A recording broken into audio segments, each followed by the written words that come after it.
nii ja okei. ega midagi. Käib või? Okei, ma jätan. Nii, aga tervist ka minu poolt. Olen Artur Andersalu. Tegutsen siinsamas Tartus ja panin siukse kerge esitluse kokku nii-öelda natukene mineviku materjalide põhjal ja midagi natuke ka uut. Et natukene pikaks läheb, aga ma tulistan päris palju näiteid läbi ja vaatame, kaua me saame nendel seisma jääda. Aga taust on siuke, kes ei tea, siis olen nii-öelda Lõuna-Eesti poiss, kes kunagi läks Tehnikaülikooli õppima. Olin seal mõned aastad tööl. Olen olnud e-betoon elemendis tehase projekteerimise osakonnas tööl mõned aastad Estconsultis ja praegu siis olen Innopolises. Kuna esinemisvõimalus on antud, siis teen ka väikse reklaami juba ära, et kui need näited, need konstruktsioonid kõnetavad kedagi, siis võib alati ühendust võtta, kui on soov meie nii-öelda meeskonnaga liituda. Et selles suhtes inseneri väga palju siin ei ole Eestis, et kõik on nii-öelda väga väärtuslikud. Ma jätkaksin kohe siis nii-öelda nende näidetega, et mis ma nii-öelda viimaste aastate jooksul olen siin projekteerinud ja mis on siuksed võib-olla vähemalt minu jaoks huvitavad, nii-öelda on toonud väljakutseid. Et Kalaranna projekt on olnud selline objekt, kus ma olen saanud olla nende eelnevate tööandjatega koos olla pidevalt tegutseda nii EBS kui Estconsultis kui ka Innopolises.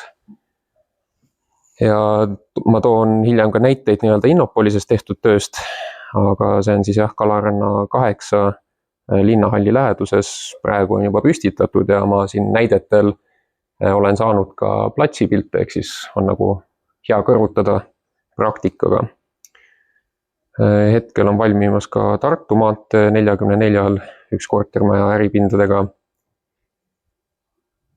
Hiiu koolis oleme teinud nii-öelda põhiprojektini ja hetkel siis ka mõned näited tulevad Talsinki kvartalis, mille ehitus praegu kibe kiirelt käib ja tellijaks on siis Usre ehk siis Sõõrumaa nii-öelda kinnisvaraettevõte ja eesmärgid on pehmelt öeldes ambitsioonikad. Ja siis muud paralleelprojektid on siin ka, on Paldiski maantee 80 tornid maa-alusosaga ja siis Telliskivis ka arendatakse nii-öelda uut arendustelle. Aga minu üldine huvi raudbetoonseinte vastu ja miks ma üldse ideastaatikat nii-öelda aktiivselt kasutan on see, et kui ma ülikoolis käisin, ma nii-öelda lõpuaastad töötasin Estconsultis ja Estconsultis oli ka nii-öelda huvitavaid projekte. Praegu ilmselt aktuaalne on keskkonnamaja, mis siin valmib ja sealt sai ka ühe näite võetud nii-öelda lõputöö jaoks. Et antud juhul siis see sein, mis siin lõikel on näha, see on osa siis sellest linnamaja maa-alusest konstruktsioonist, kus on siis nii-öelda siuke loodusmuuseum ja siis puidust linnamaja toetub nii-öelda lihtsalt öeldes suurtele järelpinge betoontaladele ja siis need järelpinge betoontalad toetuvad raudbetoonseinale ja need reaktsioonid ei ole mitte väiksed, on nii-öelda meganewtonites ja seinas on ka avad, ehk siis siuke väljakutsuv konstruktsioon. Ja lõputöös mul tol hetkel meil ei olnud ideastaatika litsentsi, siis ma kasutasin, mis meil oli, et on nii-öelda hästi siuke vanakooli programm või nii-öelda exe fail on CAST, mida Kanada ülikoolist on nii-öelda arendatud. Saad piltlikult öeldes joonistada oma varaskeemi nii-öelda konstruktsiooni sisse ja siis neid pingevardaid kontrollida ja tõmbe. Ja lõputöö eesmärk oligi, et ma kõrvutan nii-öelda käsitsi arvutusi veidi arenenuma tarkvaraga, et tol hetkel oli Athena, mis on siuke hästi teaduspõhine programm, et sa saad hästi täpselt parameetrid sisse panna, hästi täpseid vastuseid, aga lihtsalt tema see tulemuste varieeruvus sõltub väga palju konstruktsioonist endast ka. Ehk siis ta nagu nii-öelda igapäevatöös võib-olla kõige kasulikum ei ole, et nõuab hästi palju aega selleks. Ja siin on siis ka see sama sein, mida ma nii-öelda kontrollisin. Aga miks ma üldse ideastaatika detaili kasutan, on see, et kellel võib-olla ülikoolis õpetati või ei õpetatud, ma ütleks, et mul natukene võib-olla jäi väheks seda mistõttu ma ka selle lõputöö ette võtsin sellel teemal, et varraskeemid. Et varraskeemid on nii-öelda sihuke vanakooli nii-öelda teooria, et sihuke hästi konservatiivne lähenemine, et kui meil nii-öelda survevardad tekivad, tõmbed tekivad betoonpaneelides, siis me lihtsalt kontrollime need pinged ära ja need varraskeemid siis tuletame nii-öelda nende jõu peapingete suundade põhjal põhiliselt. Ja nii-öelda kui täisbetoonseina on võib-olla veel lihtne arvutada käsitsi mõne valemiga, siis kui sa jõuad konstruktsioonideni, milles on avad ja suured punktreaktsioonid ja kõik muud nii-öelda olukorrad, siis läheb nagu keeruliseks käsitsi neid tõestada ja ka see, et iga varraskeem lõpuks vajab omaenda kombinatsiooni ka vahepeal. Et põhimõtteliselt, kui me arvutame, siis me jaotamegi oma selle konstruktsiooni nii-öelda B ja D piirkondadeks, ehk siis B piirkondadeks siuksed talaelemendid, mida me saame nii-öelda valemitega lahendada ja siis diskontinuiteedi piirkonnad, mida me siis nii-öelda ideastaatika abil lahendame. Ma teoreetilise taustal liiga kaua ei peatuks, kuna aeg on napp ja näiteid on palju, aga hästi lühidalt ideastaatika puhul on sihuke teadlane nagu Walter Kaufmann, kes on selle nii-öelda CFSM-i meetodi nii-öelda isa. Ja see on nii-öelda ka valideeritud erinevate ülikoolidega, siin on toodud Zürichi ülikool näitena. Põhieeldustena on see, et ideastaatika ei arvesta betooni tõmbetugevust, aga mida ta arvestab, on nii-öelda tõmbe kalestumine, kui nii-öelda otsetõlkesse viia. Et piltlikult öeldes siin on ka see tõmbe kalestumise nii-öelda põhimõte välja toodud, et kui meil pragu tekib, siis eeldame, et kogu pinge läheb nii-öelda armatuurile, aga meil on ka teatud alad, mis ei ole pragunenud, ehk siis nende osas aitab jäikusele kaasa ka siis see mitte pragunenud betoon. Ja mis ideastaatika pluss on ka see, et me saame nii-öelda mittelineaarset analüüsi teha, ehk siis me ei sõltu ainult elastsest analüüsist, me saame nii-öelda mitmeid erinevaid iteratsioone läbi mängida, et kui me nii-öelda koormame seina või keerulist konstruktsiooni, siis see koormus mõjub peale, vajum toimub, jõud jaotuvad laiali ja me nii-öelda ketrame seda iteratsiooni, kuni me saavutame siis mingisuguse tasakaalu. Ja see võimaldab lihtsalt rohkem optimeerida konstruktsioone. Siin on ka veel nii-öelda näited teooriast, ideastaatikal on kodulehel olemas iseenesest, kogu see teooria on kirjeldatud, mis need eeldused täpsemalt on. Aga eks siin esimesel skeemil siis ongi, et nii-öelda peapingete põhjal hakkab armatuurvõrk tööle tõmbele ja siis peapingete põhjal ka nii-öelda arvutatakse, kontrollitakse seda pinget betooni osas. All vasakul on siis tõmbe kalestumise nii-öelda pingepüürid ja mis veel betooni puhul on siin paremal pool, et kui nii-öelda peapingete põhjal betoon surveordas tekib nii-öelda ristsuunaline tõmme, siis ideastaatikaga nii-öelda vähendab selle betooni tugevust. Et see oleks nagu realistlikum.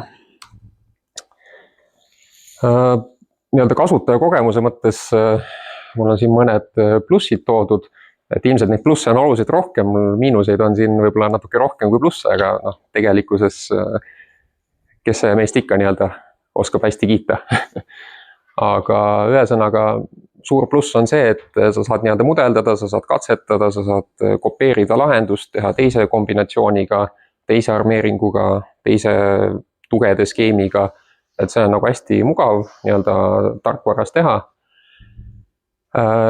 Lisaks ka see, et sarnuse mudeldamine on suhteliselt lihtne ja neid võimalusi on, et on võimalus ka erinevaid armatuuri nii-öelda ankurdusi määrata, et kas ideaalselt nakkuv või on mingisugune libisemine.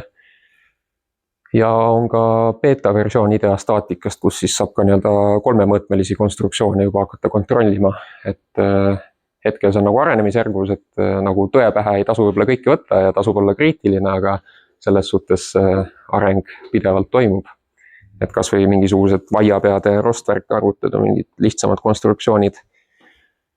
Ja siis topoloogia optimeerimine, ehk siis see tuleb ka mõne näitepildil, et põhimõtteliselt lineaarse analüüsi käigus leitakse need põhipeapinged ära ja põhisuunad, kus jõud hakkavad liikuma, nii surve kui tõmme, ja siis selle põhjal saad juba põhiarmatuuri ära määrata konstruktsioonis ja siis kontrollida, et ei pea nagu mitu korda lihtsalt katsetama ühte mudelit. Konservatiivsuse mõttes on ka see, et betooni me tõmbel ei arvesta, ehk siis meil tegelikkuses on ka mingisugune varu. Me saame ideastaatikas vedrukäikusi arvestada, ehk siis mõned näited on ka seotud sellega, et kui sul on betoonsein osaliselt toetub betoonkonstruktsioonile, siis mingi osa toetub terasele, siis need jäikused tegelikult toe mõttes on erinevad ja seetõttu ka sisejõud jagunevad teisiti ümber. Ehk siis vedrukäikusi saab ise sisestada ja saab ka et tõmbel on vaba, et ei tekiks asjatuid tõmbepingeid, mis ei lase lõpuni konvergeeruda mudelil. Ja tehakse ka koostööd teadusasutustega, et kui midagi kasulikku on, mida tarkvarasse võtta, siis ollakse avatud selles suhtes. Miinuste osas, et ilmselt koormuste mõttes mahu kahanemise temperatuuri koormust otseselt ei saa lisada, tõenäoliselt saab ümber mängida sellega, kasutades olemasolevaid koormuse funktsioone. Millest mina võib-olla tunnen puudust, on see, et ideastaatikas on puudu siuksed ühendused, et saaksid liigendeid panna või saaksid vabastada, et ta nagu selles suhtes ei ole ideaalne elementidest laotiste arvutamisel. Sellel on kindlasti päris palju workaround'e ka, aga eelkõige ideaalselt töötab ta monoliitseinte puhul, kus kõik ühendused ongi piltlikult öeldes jäigad. Siis roomega peab tähelepanu pöörama, et pikaaegsete koormuste osas on roome erinevad elastsusmoodulid arvestatud, aga muutuva puhul ta jälgib seda elastsusmoodulit, et mitte nagu ajalises mõttes ta ei arvesta seda. Siis minul on ka load case'id või erinevate koormustega mässamine on siuke veidi tülikas, et tahaks nagu globaalmudelist võtta arvutuslikud jõud üle, kanda otse ideasse, eks seda saab ka teha aga ilmselt kõige rohkem ootan ka nagu terasega, et oleks siuke sünkroniseerimise võimalus globaalmudelite vahel, et see kindlasti lihtsustaks ja vähendaks tööaega. Aga ma siis jõuan nende näidete juurde, et Kalaranna näites ma ütleks, et siiamaani nagu minu jaoks siuksed kõige ulmelisemad elemendid, mida ma projekteerinud olen, et need kindlasti ei ole kõige ratsionaalsemad, aga seal olid ka kindlad põhjused. Esiteks, et tellija oli ProCapital, kes oli väga kolmekihilise seina usku ja väga midagi muud ei tahtnud nagu kõne alla võtta. Ja teiseks ka see, et need eelprojektid olid juba varasemates etappides ära kinnitatud, ehk siis osaliselt ka nagu lubatud müüdud klientidele, siis suuri konstruktsiooni või skeemi muutusi oli hästi keerukas teha. Et mis siin vasakul on E-maja. Selle E-maja puhul on see, et kuna esimese korruse lae korterid olid siuksed loftid läbi mitme korruse, siis seal õõnespaneelidest ei andnud lage teha. Tuli teha monoliidist ja see tähendas ka muidugi seda, et hästi palju avasi tuli välisseinte juurde, mis on kindlasti ei ole iga inseneri unistus. Aga kuidas me sellele lähenesime, oli see, et tegime suuremad kolmekihilised elemendid ja tegime nad pööratavaks. Ja see pööratavus tõi ka omaette katsumusi, kuna gabariitide mõttes sa ei saa seina kõrgusest laiemaks minna. Ja siin vasakul näitel on ka see sein kandesein, kus on siuksed 8-9 meetrised õõnespaneelid peal, et mitte just kõige meeldivam. Paremal on H-maja, siin on tüüpiline näide tänapäeva Eesti ehitusest, et teeme kortermaja, aga esimesed korrused on kõik suured avarad äripinnad, ehk siis mingid kandeseinu, keegi ei taha haisu tundagi. Ja siis siin on ka osad esimese korruse elemendid on kolmekihilised seinad, osad on terastalad. Ja eks seal tekib ka küsimus, et kas piisab sellest, et ma eeldan, et ma ei tea, 1/500 vajumit nendele ülemistele seintele või ma igaks juhuks ka võib-olla kontrollin selle laotise üle või noh, eks seal mingi kahtlus alati jääb. Siin on nii-öelda veel pilte hästi sihuke auguline ja noh, kõik need toetusid ka maa-alustele konstruktsioonidele, ehk siis seal olid olukorrad, kus kandeseinad olid nii-öelda sõidutee kohal ja siis pidid toetuma nii-öelda massiivsetele betoontaladele.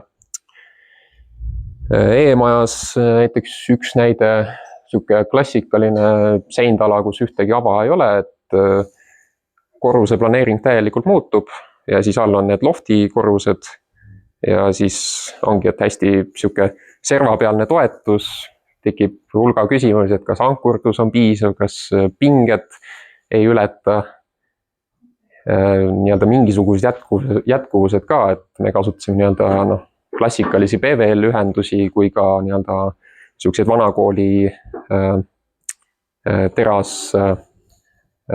terasvarda lahendusi, kus nii-öelda üksteise peale vardad läbi, et noh, sarnane PVL-il, aga lihtsalt päris armatuuriga. Ja noh, siin on ka, et ülemine on nii-öelda ideastaatika näide, sama asja tegelikult saab ka täiesti käsitsi teha nii-öelda varraskeemiga. Eks seal inseneri nii-öelda vaistu juurde jääbki see osa, kui ise varraskeemi koostada, et noh, kus see survetsoon see on, et sa võid selles suhtes mustmiljon neid varraskeeme teha lõpuks, aga see lõpuks on nii-öelda aeg ja kulu, mida meil tihtipeale ei ole antud. Siis on ka siukseid näiteid, et seesama seintalamistoetus, et ei ole ainult see sein nii-öelda, see teepiirkond on ka nii-öelda need toetuvad kohad, ehk siis siin on antud näitel konsool, millele see toetub läbi vahelae, mis lõpuks ehitati ka. Ja neid näiteid kipub tulema, kui nii-öelda keerulised lahendused on. Siin on ka mingisugused pildid, et kuidas ta nagu seestpoolt vaadates paistab, et esimene, teine korrus E-maja pööratavad elemendid ja noh, see vasakpilt on ka sihuke natukene algul õudust tekitav, et kolmekihiline paneel küll, aga noh, natukene rohkem nagu sihuke pulkade kogu seal. Et siin on ka nii-öelda laiuse tõttu, et kuna pööratavad, siis oleme pidanud tegema nii-öelda konsoolile toetumisi, siis on ka nii-öelda hiljem tulnud tehnoavad, mis on ka omaette nii-öelda siuksed pinge kontsentratsiooni kohad, mida tegelikult peab kontrollima hiljem. Siis lõpupoole, kui hoone hakkas valmima, siis selles suhtes oli päris nii-öelda aukartust äratav vaadata ka neid elemente päriselus, et nii tehases kui ka platsi peal, et selles suhtes üks asi on mudelist vaadata, teine asi on nii-öelda seal ligidal kõndida ja käega katsuda ka ja ma ei kujuta ette, kui õnnelikud need ehitajad olid, kes monteerisid seda, aga ilus on igatahes lõpus küll. Seda ei saa nii-öelda vastupidiselt väita. Siin on mõned näited veel E-majast. Noh, siin on ka need vasakul on need lofti korrused, et siuksed suuremad avad treppide tõttu, konsoolne betoonvahelagi, mis veel toetub mingisugustele kolmekihilistele pulkadele. Keskel nii-öelda terasposti lahendus, kuna seal nii-öelda üleval juba paistavad konsoolsed rõdud ja vahelagi toetub peale, siis pigem tundus parem ikkagi see teraspost sinna juurde lisada ka. Ja seestpoolt vaadates ka nii-öelda need E-maja seinad, et eks nad kohati siuksed 5-6 meetrise kõrgused elemendid ole. Siis H-majast on veel näiteid, et väljaspoolt kindlasti on seal kohe näha, aga seestpoolt on ka mingisugused seinad, mis nii-öelda lihtsalt järsku all lõpevad ära, kuna äripinna jaoks on vaja avarust. Siis ma olen ise võtnud siukse lähenemise, et globaalse tarkvara mõttes ma kasutan siin paremal pildil on üks pilt FEM-disainist, et me ettevõttes üldiselt kasutame seda ja meeldib selles mõttes, et on hästi elementidele orienteeritud, et sul on võimalus neid liigendeid lisada seinte vahele nii, kuidas soovid ja tegelikkuses saad ka nagu noh, mingi kõrvutava arvutuse teha seintaladele nii. Aga ma olen võtnud et kuna need liigendühendid on seal FEM-disainis, siis ma saan tegelikult sealt võtta need ühenduste koormused ja siis need tuua nii-öelda üle ideastaatikasse. Et siis ma ei pea hakkama seda kogu elementide laotist tegema ideastaatikasse, ma võtan üksiku elemendi ja siis panen need koormused peale. Kindlasti seal tekib see tõlgendamisruum ka, et kas nagu üks-ühele neid koormusi üle võtta või siis skeemi lihtsustada, lisada rohkem liigendeid, et oleks nagu lollikindlam. Et see on nagu sihuke õppimiskõver, mida kõik ilmselt peaksid ette võtma mingi hetk, kui alustavad ideastaatika kasutamist. Aga jah, selle puhul nii-öelda need terastalad seal nagu väga kõrgust ei antud puhas kõrguse mõttes, ehk siis need terastalad, VQ-talad seal toestavad õnnespaneelidest vahelage ja seinad siis kannavad järgmiseid korruseid ise. Mõned kuvatõmmised ka nii-öelda sellest seina arvutusest. Ta võib-olla kõige koormatum sein ei ole, aga sellegi poolest, et siin nii-öelda, mida ehitajad tihtipeale ei meeldi ka, et neile väga ei meeldi neid alumisi pakke, aga selles projektis varasemalt ei tehtud ja sai nagu selles suhtes öelda, et kui tehti, siis tehke edasi, et aga jah, kui muud ei jää, siis saab alati ka neid seinaaluseid pakke kasutada tõmbearmatuuri lisamiseks. Et eks ta ebameeldivusi teeb, aga kui muid valikuid ei ole, siis püsib vähemalt hoone püsti. See on see sama koht, nii-öelda esimese korruse äripind ja siis teise korruse peal siis see sama sein. Siis nende jäikuste mõttes, mis ma enne mainisin, et siin tekkis ka küsimus, et nii-öelda alumised 2 lofti korrust ja ülemised korrused tulevad uus planeering jälle ja siis on sihuke tore korteri sein, kus see ukse ava on täpselt toele nii ligidal viidud kui võimalik, pluss veel lisaks, et eriosa tegi siin nii-öelda ka auguliseks selle nurga, kuna see oli sihuke hea šahti koht muidugi. Aga mis siin on, et sein otstest toetub nii-öelda kõrval olevatele seintele ja nende nii-öelda kandeliinidele, aga siis see vedru jäikuste määramine arvutusmudelis on ka võimalus, et kui me nii-öelda seda posti sinna alla dimensioneerime, me võime ju ette näha, et kande piirseisundis koormus läheb selle posti peale, aga tegelikkuses vasakul pildil on näha, seal all on üks betoontala, mis esiteks võib läbi painduda, siis teraspost ise ka, et kui ta on sihuke 7 meetri pikkune, siis see lastne deformatsioon on ka juba märgatav. Ehk siis tegelikult meil ikkagi see enamuskoormust hakkab nii-öelda seina otstesse liikuma ja kui meil on nii-öelda sihuke suur katkestus täpselt selle survevarda ees, siis sellisteks olukordadeks ma tihtipeale olengi selle ideastaatika nii-öelda appi võtnud. Et siin on ka mõned analüüsipildid, et need deformatsioonid on jah, selles suhtes ei ole ilusad, aga tuleb mõista, et need on ka karikatuursed ja siin oli ka üks katsetus seina laotiste mõttes, et kuna me ei saa nii-öelda seinte vahel, kus on vahelagi, ei saa neid ühendusi vabaks teha, siis siin ma nii-öelda lihtsustusena lisasin lihtsalt betoonplokid nii-öelda ülemise alumise seina vahele. Kuna jah, ülemise seina puhul me saime osaliselt ka teda riputada läbi modiksite ja alumise seina puhul me siis oli see post all ja hästi palju erinevaid muutujaid, mida on hea nii-öelda siia mudelisse kohe visata. Aga jah, need betoonplokid, mis seal vahel on, et siis seal peab katsetama, et esimene asi ilmselt võib olla see, et betoon puruneb või ei oska midagi teha ja siis ütleb, et ei konvergeeru lõpuni, et tuleb kindlasti jälgida seda, et sul mudel ikkagi konvergeeruks lõpuni. Aga jah, nii-öelda siin on see topoloogia pilt, ehk siis see topoloogia, mida enne mainisin, ongi, et kus nii-öelda need suuremad jõud hakkavad liikuma. Et põhimõtteliselt see sein nii-öelda optimeerib ära, mis need kõige kindlamad suunad on, kus liikuda ja selle põhjal saab nii-öelda selle armeeringu juba osaliselt ette näha, et punased on nii-öelda survepinged, sinised on nii-öelda tõmbepinged. Ja siis siin on nii-öelda pragunemise pilt ja deformatsiooni pilt. Ja siin on ka see sama näide nii-öelda platsi pealt, et nii-öelda üks vahelagi, siis üks VQ-tala, mis kannab õõnespaneele, siis selle VQ-tala otsas on siis nii-öelda üleval olev sein oma nii-öelda ukse ja tehnoavadega. Kalarannaga ma praegu lõpetaks, tuleksin praeguste projektide juurde, et hetkel ühe järjekordse rekordi, mis minu jaoks on püstitanud, on Talsinki kvartal. Talsinki kvartal on Admiraliteedi basseini juures Porto Franco kõrval, skaala mõttes ka midagi sarnast Porto Francole. Ja mina olen sellega tegelenud juba 1,5 aastat. Ja ütleme nii, et tellija on hästi nõudlik, hästi palju nii-öelda kokkuleppeid on tehtud tähtsate ninnade vahel. Ja kindel kuupäev on paigas, millal hoone peab siis valmima. Ja tellija on ka nõudlik olnud selles mõttes, et tellija esindaja on ise ka nii-öelda objekti peal töötanud ja tal on hulga küsimusi ja mõtteid, mida ta tahab katsetada alati.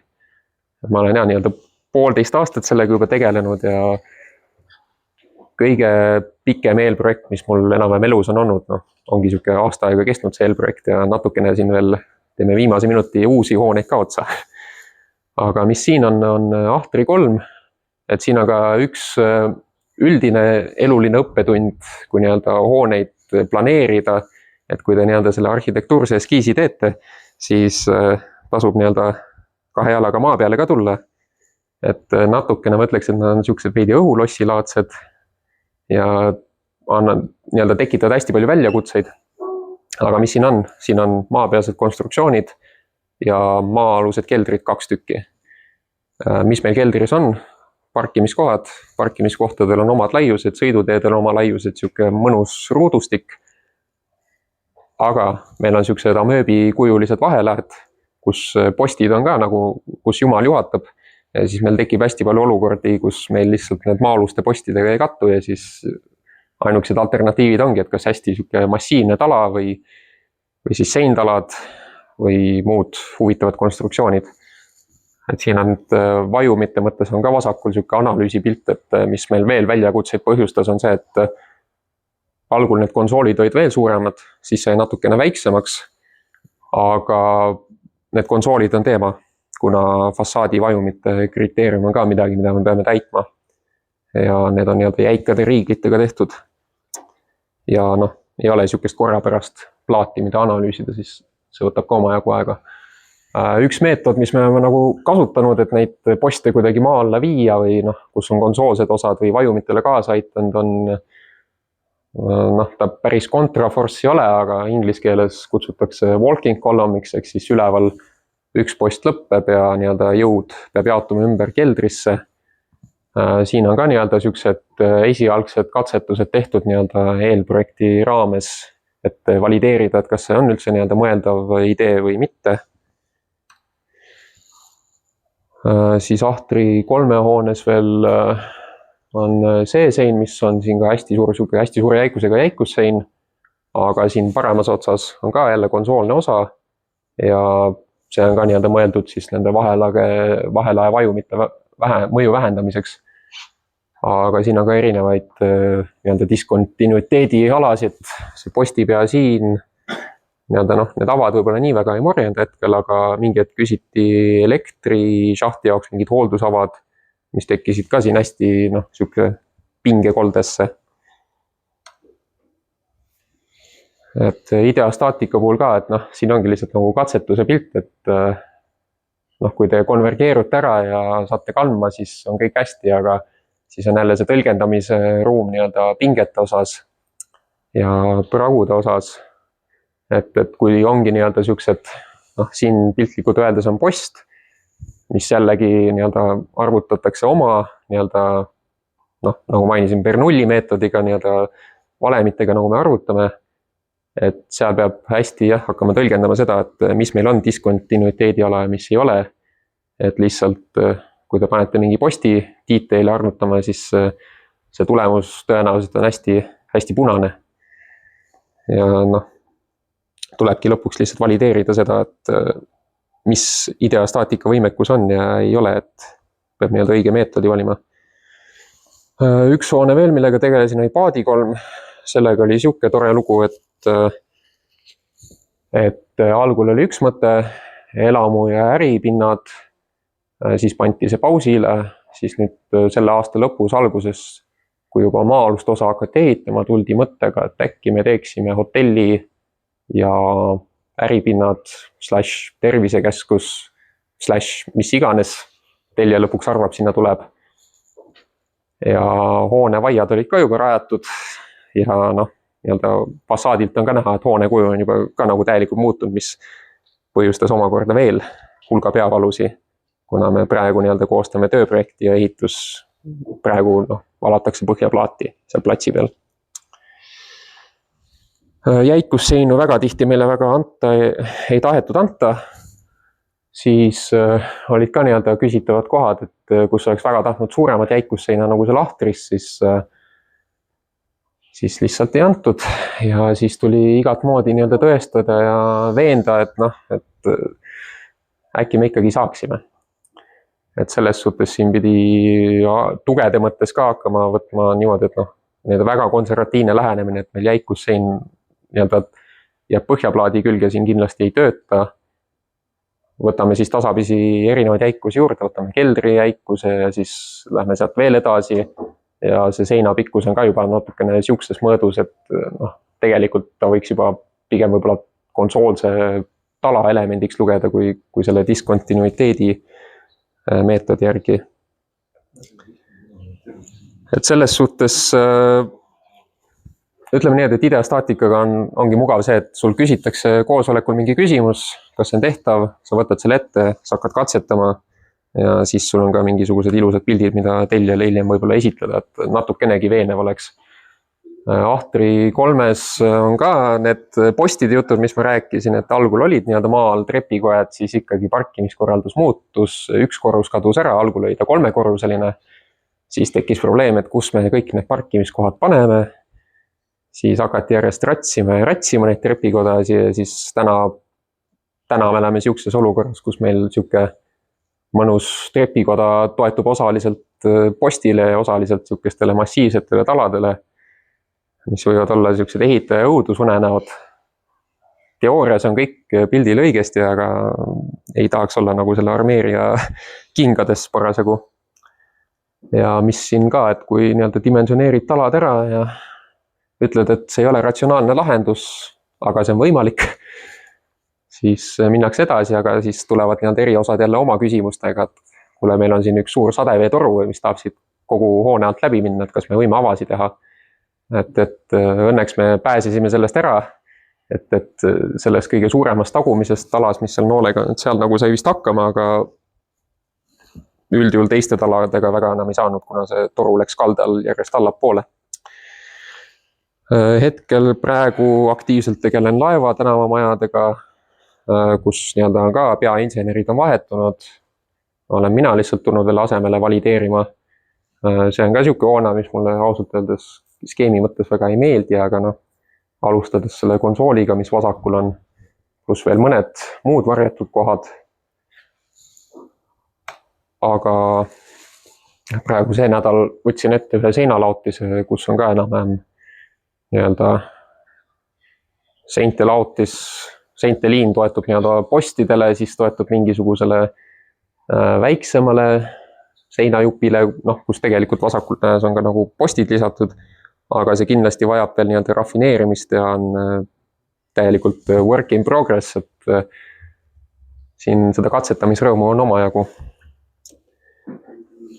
Aga ma panin selle sama seinaga ideastaatikasse, et mis siin nagu diskontinuiteedi mõttes on see, et need punktireaktsioonid postide kujul all ja siis need avad keskel. Et siin on ka nii-öelda globaalmudelist on võetud need samad koormusepüürid, pandud peale, siin on nii-öelda vahelaged ka arvesse võetud vahelagede puhul on see, et ideastaatik ütleb, et tal on nii-öelda efektiivne ala, et sa ei saa nagu seda vahelage lõpmatu paksusega panna, aga sa saad nii-öelda selle vahelaja paksuse võrra vasakule paremale veel minna. Et siis ta nagu enam klapib, see natukene aitab selle nii-öelda jõudude jaotumisega. Mõned pingepildid ka globaalmudelist. Siis see alumine õnnetusein, millega veel tegelen. Et ideastaatika nagu ütleb, et kõik on hästi, aga ma veel natuke mõtlen sellele. Siis jah, ma olen oma esitluse lõpus ka, ma natukene lähen siin ajaga kohe lõpetan. Et siin on ka see sama raudbetoon konsool, mis seal Kalarannas oli. Et muidu vanasti nagu neid konsoole lihtsalt võeti Runco Bassi juhendist ja vaadati üle, rauad kohe paika, siis saad ka ideastaatikast täpsemalt vaadata. Ja lisaks ideastaatikale on ka ideaal kõik talaarvutused, memberi valideerimised, et saab ka neid igapäevaselt kasutada. Ja siin on mul jäänud mingi vana pilt, et mitu teepiirkonda suudad leida, et selles suhtes neid siin omajagu on.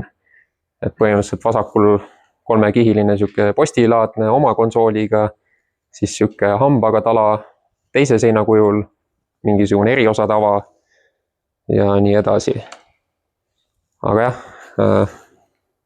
läksin siin ebaviisakalt 5 minutit üle, aga mina omalt poolt lõpetan ja kui kellelgi küsimusi või mõttearendusi on, siis ootan meeleldi. Päris stress nagu tundub selline. Peaks olema. No jah, selles suhtes... Kuidas te suudate vastu nagu vaelusumast? See klientidega, ütleme nii, et Talsinkis on ütleme nii, et ei ole nii täielikult must, ei ole nii helge ka. Et tellija esindaja ehitustaustaga mees, hästi nõudlik, teab mida nõuda, aga samas õiglane ka, et kui sa hästi pulkadeks teed talle selgeks, et nii lihtsalt on, siis ta lõpuks nõustub.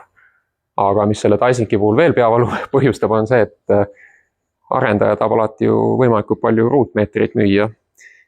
Ja Talsinki kvartalil on ka see vanalinna kõrguse piirang ees, ehk siis 24 meetrit. Ja kui sul on valida, et kas ma teen 6 või 7 korrust, siis ma ei tea, 7 korrust, ruutmeetrit saad ikka mõnusasti juurde. Aga see on jah, päris korraliku peavalu põhjustanud kõikidele eriosadele ja kaasa arvatud meile. Et lihtsalt, kui sa nõuad 2,6 meetrit puhaskõrgust ja mis nende hoonete puhul on ka, neil on see mehaaniline suitsueemaldus, siis see sama tellija muidugi koosolekutel tulnud ka, et näitab mudelis pildi, et see toru läheb siia ja mahub ilusasti ära. Et selles suhtes ta on jah, siuke stressirohke ja kindlasti annab mõtteid ka tulevikuks. Et selle paadihoone puhul oli ka, et tehti vaiad ära, tuli eskiis, vaiamasin läks platsilt ära, oli vaja uusi vaiu, kuna teistmoodi ei saanud lihtsalt. Ja siis kutsuti see vaiamasin ilusti tagasi platsile. Siuke kulu ei hakka ütlema, aga ütleme nii, et oma jagu. Jah. Küsiks siis see Kalaranna objekt, et kus need pikalt saledad need paneelid olid, et mis seal kihtide paksused olid?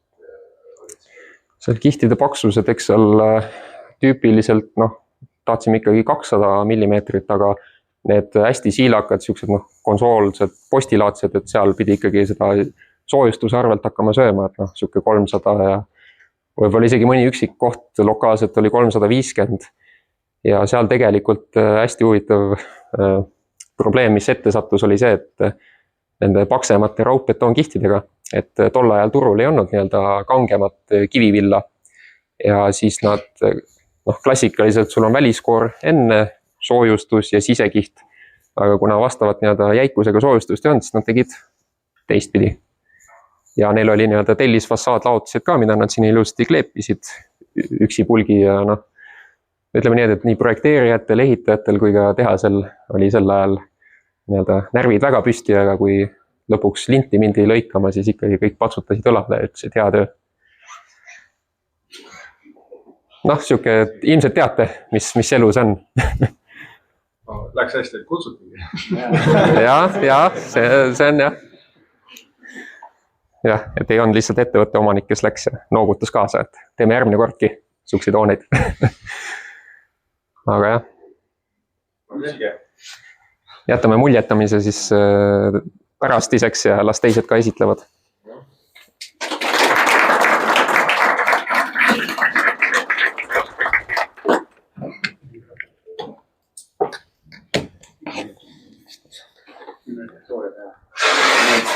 Kuule, väikse Ah. meenekutiga. aitäh, tänud.